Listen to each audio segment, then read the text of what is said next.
ನಾನು ನಿಮ್ಮ ಭಾವನೆಗಳು. ತುಂಬಾ ಸಂತೋಷ ಅನಿಸ್ತು ನಿಮ್ಮ ನೋಡಿ.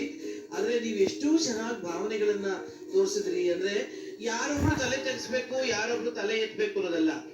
ಇಬ್ರು ಚೆನ್ನಾಗಿ ಬದುಕಬೇಕು ಅಂದ್ರೆ ಇಬ್ರು ತಲೆ ತಗ್ಸ್ಬೇಕು, ಇಬ್ರು ಚೆನ್ನಾಗಿ ಫ್ಯೂಚರ್ ನೋಡ್ಬೇಕು ಅಂದ್ರೆ ಇಬ್ರು ತಲೆ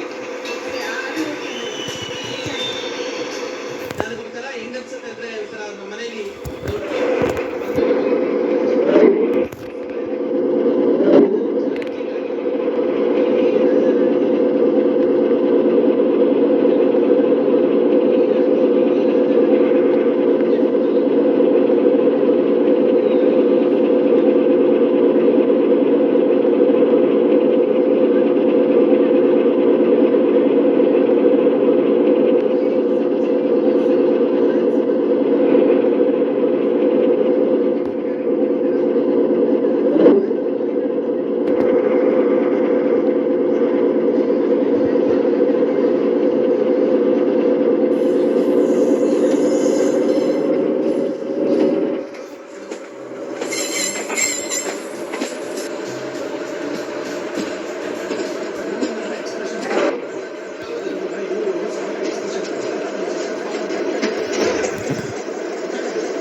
हम दोनों ने पैसे कमाया। देखो मैंने 1 घंटे तक खेल कर ये